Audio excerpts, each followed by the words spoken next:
नमस्ते दोस्तों। Target competitive exam के इस ऑडियो सेशन में मैं आपका स्वागत करता हूं।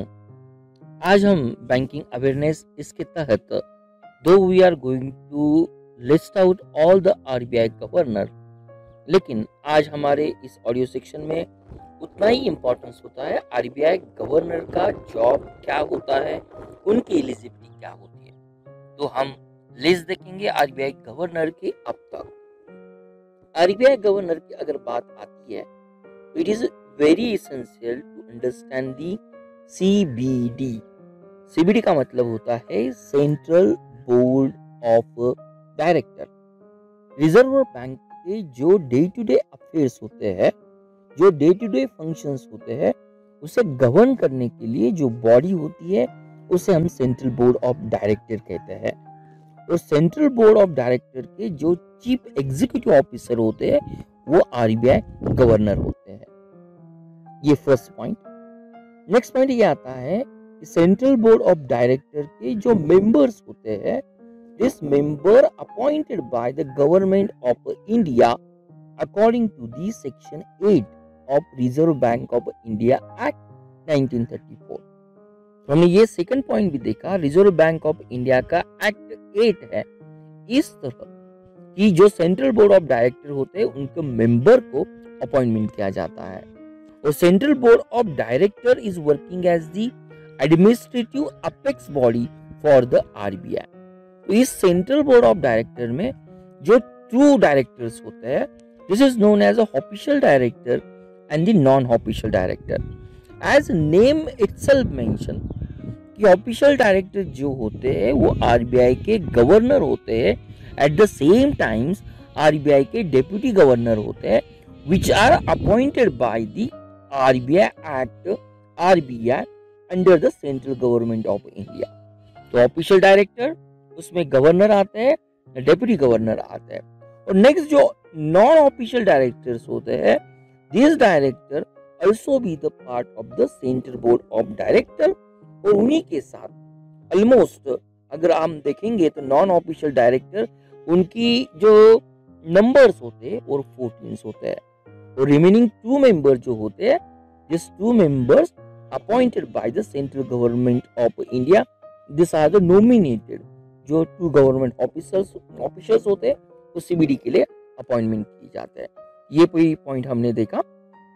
तो नेक्स्ट आता है कि हमारे लिए ये जो आरबीआई के गवर्नर है उनकी अपॉइंटमेंट किस तरह से होती है, या उनके ऑफिस में टर्म्स किस तरह से होती है, is there is a flexibility और is there is a rigid rule, ये भी हम देखेंगे।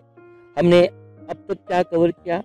हमने अब तक सीबीडी के बारे में कवर किया और हमने कहा कि सीबीडी जो सेंट्रल बोर्ड ऑफ डायरेक्टर है वो अपेक्स बॉडी होती है आरबीआई की day to day administrative functions को कंप्लीट करने के लिए। और सीबीडी की जो एग्जीक्यूटिव ऑफिसर्स होते हैं वो आरबीआई के गवर्नर होते हैं। अब हम नेक्स्ट पॉइंट कवर करने की कोशिश कर रहे हैं कि आरबीआई गवर्नमेंट की अपॉइंटमेंट किस तरह से होती है, उनका टर्म्स किस तरह से होता है। As the governor and deputy governor of RBI, these are the official director, और उनकी अपॉइंटमेंट ये मैक्सिमम 5 इयर्स की होती है, not exceeding the 5 years for the first terms. Though this thing is most important.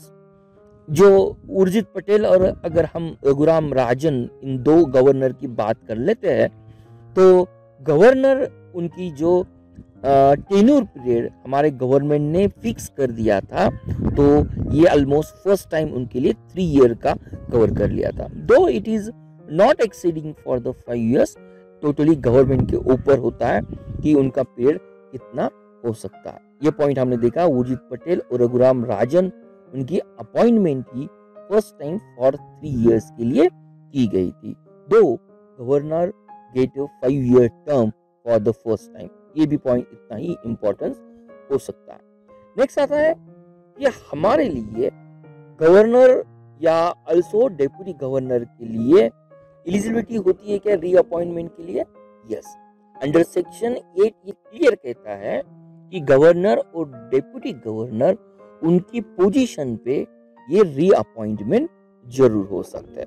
This things we have to be the understand. Next point हमारे लिए, governor बनने के लिए एलिजिबिलिटी क्या होनी चाहिए, क्वालिफिकेशन क्या होना चाहिए।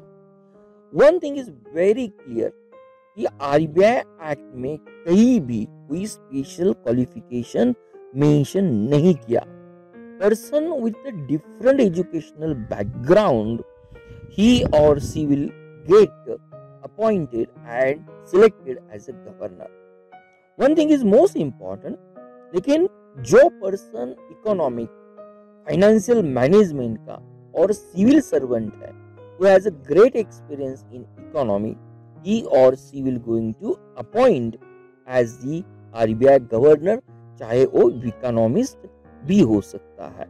तो समराइज करने की अगर हम कोशिश कर लेते हैं क्वालिफिकेशन ऑफ गवर्नर की, तो गवर्नर के क्वालिफिकेशंस के लिए this is the just the matter of convention, कहीं भी रूल मेंशन नहीं किया हुआ।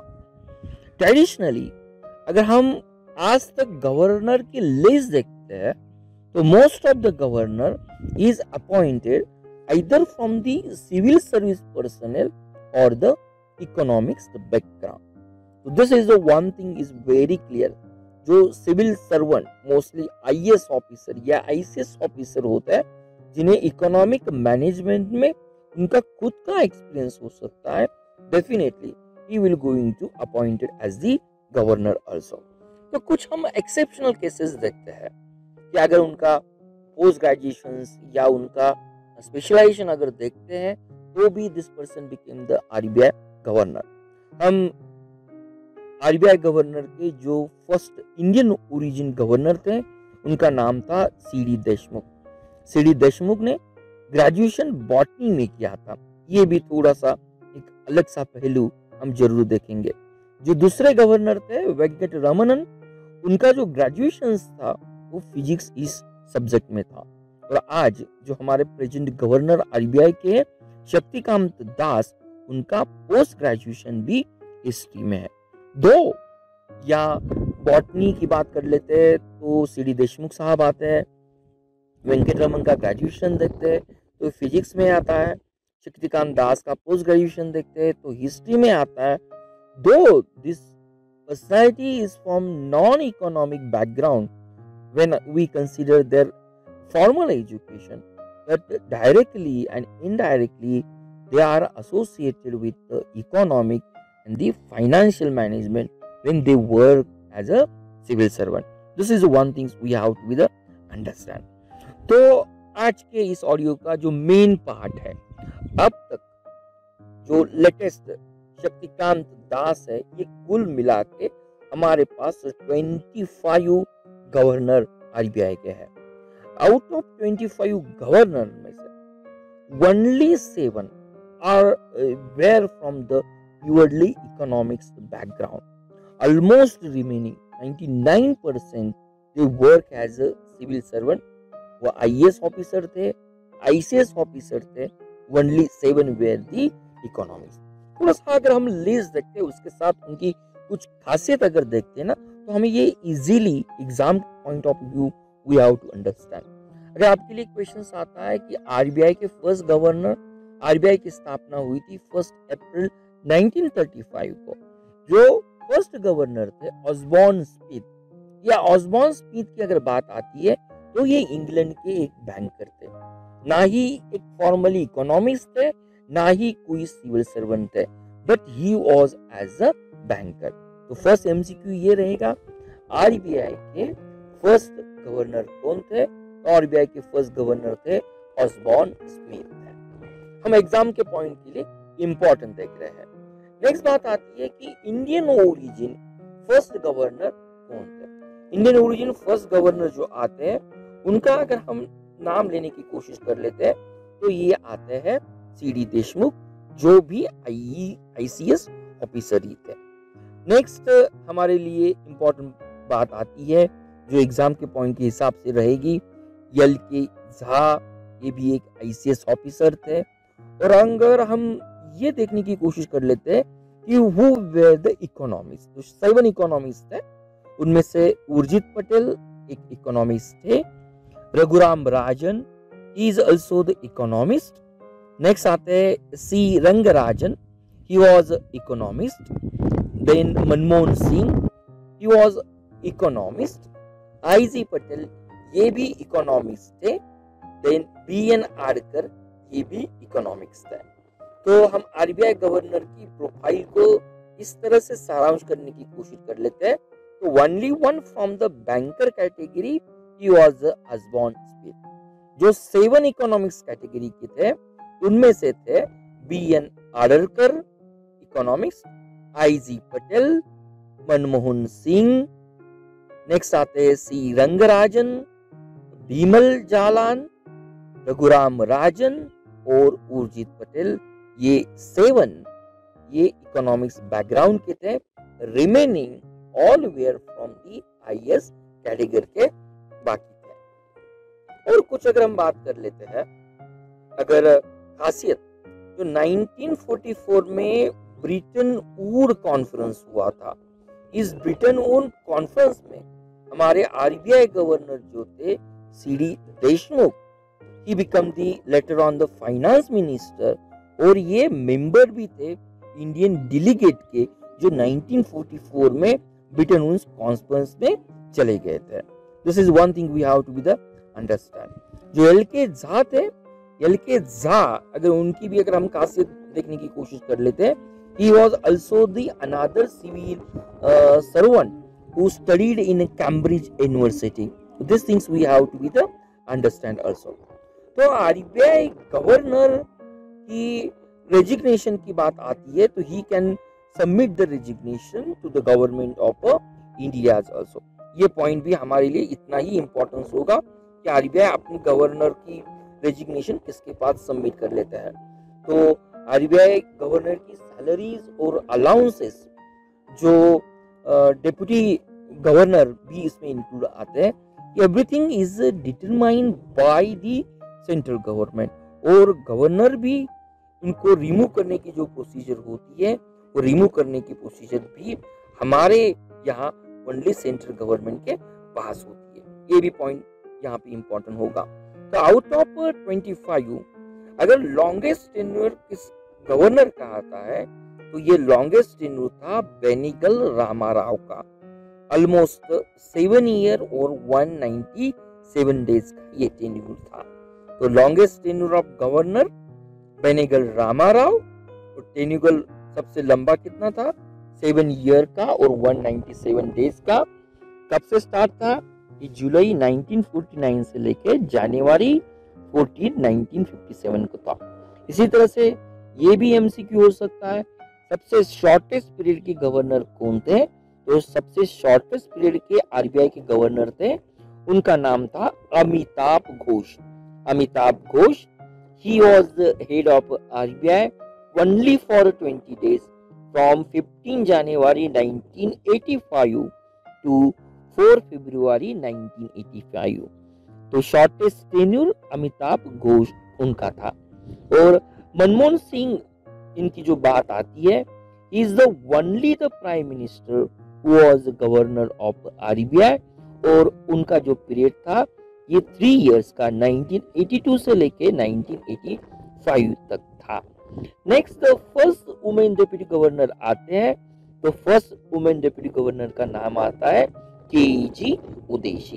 तो के.जी. उदेशी ये first deputy governor, women first deputy governor ये होती है। नेक्स्ट उसी के साथ अगर हम थोड़ी एक्स्ट्रा नॉलेज कवर करने की कोशिश कर लेते हैं, आरबीआई की जो वेबसाइट है पैसा बोलता है .rbi.org.in, ये पैसा बोलता है .rbi.org.in ये पब्लिक में अवेयरनेस क्रिएट करने की कोशिश करती है जो फेक नोट्स होते हैं उनके बारे में, और how to recognise them, how to identify them and make awareness. तो इस तरह का ये भी काम हमारे लिए आरबीआई काम करती है। और आज के वीडियो के लिए अगर हम उन सब गवर्नर की अगर लिस्ट कर लेते हैं कि किस तरह से वो काम करते हैं या उनका फंक्शन क्या होता है, उनकी रिस्पॉन्सिबिलिटीज और रोल क्या होता है। तो आरबीआई की पॉलिसी को फॉर्मुलेट करना ये फर्स्ट काम तो होता है। एट द सेम टाइम्स जो इंटरेस्ट रेट होते हैं डिपॉजिट और एडवांसेस ऑफ आवर नेशन उनको फिक्स करना ये भी आरबीआई गवर्नर का काम होता है। He is also responsible for the regulation and administration of our financial system. At the same time to facilitate the external trade और पेमेंट को भी फैसिलिटेट करने का काम डायरेक्टली और इनडायरेक्टली हमारे लिए आरबीआई गवर्नर करता है। एज सीबीडी के वो एक चीफ एग्जीक्यूटिव होते हैं, तो रूल्स और रेगुलेशन आरबीआई को रिव्यू करना ये भी उतना ही उनका मेजर फंक्शंस होता है। हमारे देश के अंदर जो भी क्रेडिट फ्लो होता है इम्पोर्टेंट सेक्टर ऑफ नेशन, चाहे वो एग्रीकल्चर हो, स्मॉल स्केल इंडस्ट्री हो, उनको मॉनिटर करना और according to the government of India उनको फैसिलिटेशन करना ये भी काम उनका होता है। तो मेरे प्यारे दोस्तों, अगर इस वीडियो के माध्यम से हमने आरबीआई गवर्नर की इम्पोर्टेंट लिस्ट देखी, सभी गवर्नर के नाम यहाँ हमने मेंशन नहीं किए, डेफिनेटली ये इम्पोर्टेंट नहीं है, लेकिन जिनका टेन्योर इम्पोर्टेंट था, जिनके टेन्योर में शॉर्टेस्ट कौन है, लॉन्गेस्ट कौन है, कौन प्राइम मिनिस्टर थे और गवर्नर थे, और फर्स्ट कौन थे, लास्ट कौन थे, कितने इकोनॉमिक्स बैकग्राउंड के थे। एट द सेम टाइम्स कई लोग अगर हमारे लिए थोड़ा सा बारीकाई से देखने की कोशिश कर लेते हैं, इकोनॉमिक्स बैकग्राउंड के कितने थे, बैंकर बैकग्राउंड के कितने थे, या आईसीएस बैकग्राउंड के कितने थे, इनको हमने कवर करने की कोशिश की। मुझे लगता है ये video at the same times audio आपको इजीली समझ में आया होगा और आपको ये अच्छा लगा। डेफिनेटली मेरी दरख्वास्त है आप इस ऑडियो को अपने दोस्तों के बीच जरूर सर्कुलेट करें। मुझे पूरी उम्मीद है इस तरह से हम डे टू डे जो ऑडियो कवर करते हैं वो आपके एग्जाम के लिए और साक्षात्कार के लिए इतने ही इम्पोर्टेंट हो गए। Thank you very much. Thank you for watching Target with Professor B's Positive Way. We request you to be a voluntary donator to become our prime and pride motivator.